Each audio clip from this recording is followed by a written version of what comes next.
ينظرون إلا صيحة واحدة تأخذهم وهم يخصمون فلا يستطيعون توصية ولا إلى أهلهم يرجعون ونفخ في الصور فإذا هم من الأجداث إلى ربهم ينسلون قالوا يا ويلنا من بعثنا من مرقدنا هذا ما وعد الرحمن وصدق المرسلون إن كانت إلا صيحة واحدة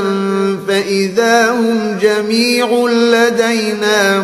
محضرون فاليوم لا تظلم نفس شيئا ولا تجزون إلا ما كنتم تعملون إن أصحاب الجنة اليوم في شغل فاكهون هم وأزواجهم في ظلال على الأرائك متكئون لهم فيها فاكهة ولهم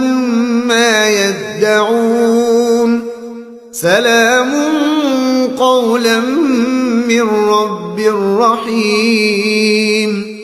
وامتازوا اليوم أيها المجرمون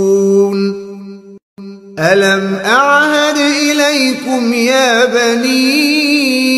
آدم ألا تعبدوا الشيطان إنه لكم عدو مبين وأن اعبدوني هذا صراط مستقيم ولقد أضل منكم جبلا كثيرا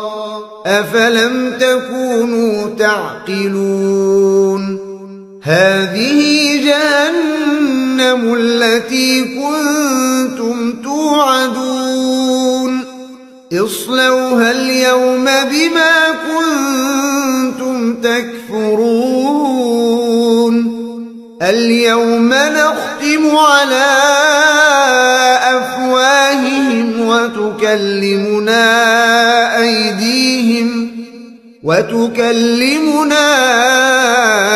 أيديهم وتشهد أرجلهم بما كانوا يكسبون ولو نشاء لطمسنا على أعينهم فاستبقوا الصراط فأنى يبصرون ولو نشاء لمسخناهم على مكانتهم فما استطاعوا مضيا ولا يرجعون ومن نعمره ننكسه في الخلق أفلا يعقلون وما علمناه الشعر وما ينبغي له إن هو إلا ذكر وقرآن مبين لينذر من كان حيا ويحق القول على الكافرين أولم يروا أنا خلقنا لهم مما عملت أيدينا أنعاما فهم لها مالكون وذللناها لهم فمنها ركوبهم ومنها يأكلون ولهم فيها منافع ومشارب أفلا يشكرون واتخذوا من دون الله آلهة لعلهم ينصرون لا يستطيعون نصرهم وهم لهم جند محضرون فلا يحزنك قولهم إنا نعلم ما يسرون وما يعلنون أولم ير الإنسان أنا خلقناه من نطفة فإذا هو خصيم مبين وضرب لنا مثلا ونسي خلقه قال من يحيي العظام وهي رميم قل يحييها الذي أنشأها أول مرة وهو بكل خلق عليم الذي جعل لكم من الشجر الأخضر نارا فإذا أنتم منه توقدون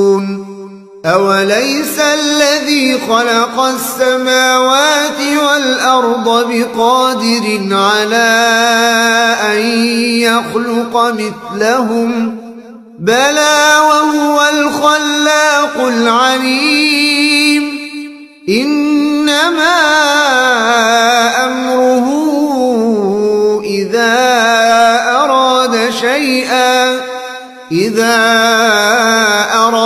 شيئا أن يقول له كن فيكون فسبحان الذي بيده ملكوت كل شيء وإليه ترجعون